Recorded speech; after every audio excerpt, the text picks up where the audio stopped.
oh dia anaknya seperti itu. Jadi ya hanya dilihat aja, jadi kayak memahami bahwa oh dia seperti itu, jadi kita tidak perlu harus mengejudge, tidak perlu harus menjelekkan atau merendahkan. Jadi kayak ya udah cukup kita paham, kita mengerti aja ternyata emang seperti itu. Nah, apa yang Bu Nadia tadi katakan sebenarnya adalah apa yang sudah terjadi di sekitar kita. Seperti yang Bu Yulia sampaikan, bahwa kesadaran masyarakat kita tentang anak-anak yang khusus ini memang sudah pada level yang lebih baik, jauh lebih baik dari yang sebelumnya. Sekarang kita coba tanya kepada orang tua yang punya anak berkebutuhan khusus. Bu Ketua Komite, silakan berdiri. Bu Ketua Komite, Bu Claudia ya. Bu Claudia, Ibu pernah membawa anak jalan-jalan nggak ke mall? Sering, Mbak. Sering. Oke. Pernah nggak dari sekian orang, kan biasanya ada yang melihat kita secara khusus gitu ya? Iya. Secara betul. berbeda gitu ya. Anggaplah dari 10 orang tua atau orang lain yang melihat kita dan anak kita, kesimpulan Ibu Claudia itu apa? Kesimpulannya? Ya. Ketika ada orang tua lain melihat kita sedang membawa anak kita, kan biasanya mereka menatap sejenak gitu ya. Tatapannya beda. Kira-kira kesimpulan Ibu seperti apa? Gimana ya, Pak ya? Ya.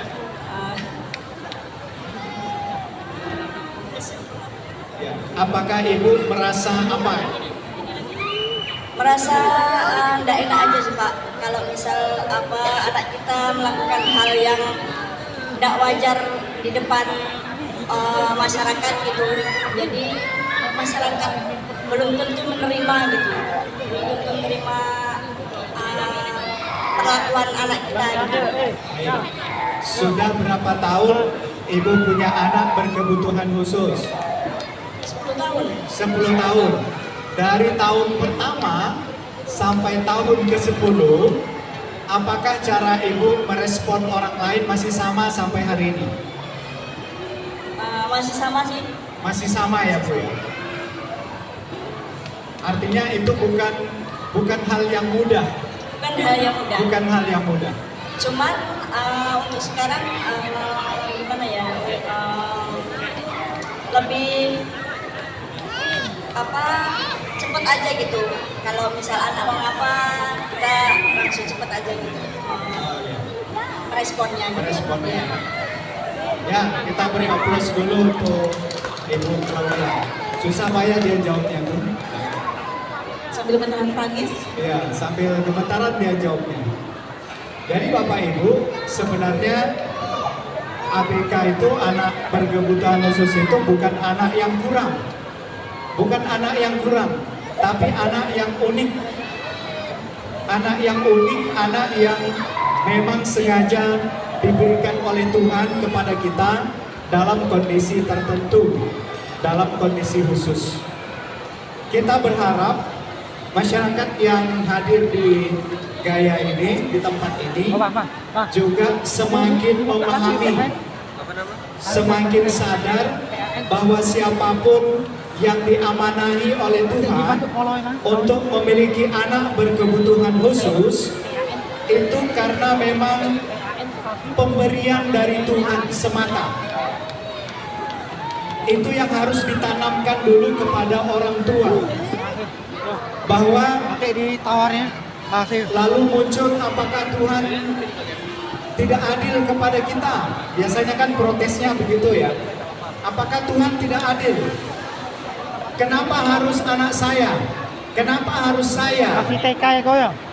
Masih kecil TK. Nah, ternyata perasaan-perasaan itu masih hadir di hati orang tua sampai hari ini. Bahkan Bu Claudia tadi sudah 10 tahun, tapi masih belum selesai dengan penataan dirinya. Nah, tapi ingat bahwa pemberian Tuhan ini harus dipahami sebagai sebuah bentuk penghormatan Tuhan kepada kita. Karena tidak ada satupun ayat suci, baik di Al-Quran, di Alkitab, di Weda, di Suse, kalau kitab Konghucu, semua anak adalah anugerah Tuhan. Dalam kondisi apapun dia, itu adalah pintu kebaikan untuk kita, pintu rezeki untuk kita, pintu kita ke surga nanti. Ini adalah sebuah anugerah yang sangat besar. Misalnya di Matius ya, di Matius bahwa manusia itu adalah citra Tuhan, citra Allah. Manusia itu cerminnya Tuhan. Jadi kalau kita mendapatkan karunia seorang anak dengan kebutuhan khusus yang istimewa, sebenarnya itu juga adalah citranya Tuhan. Kalau di Al-Quran, laqad khalaqnal insana fi ahsani taqwim, bahwa telah kami ciptakan manusia itu dalam sebaik-baik bentuk, sebaik-baik bentuk dibandingkan dengan makhluk yang lain yang bukan manusia.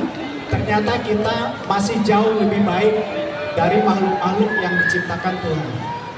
Maka mulailah kita pahami bahwa sebenarnya anak-anak itu adalah anak-anak yang terbaik untuk kita, karunia untuk kita. Orang tua yang memiliki anak berkebutuhan khusus itu adalah orang-orang tua terbaik di dunia ini. Jadi jangan malu, jangan takut. Kalau capek pasti ya Bu ya. Kalau capek nggak bisa dihindari. Tapi kalau malu, takut, khawatir itu masih bisa kita kurangi. Syukur-syukur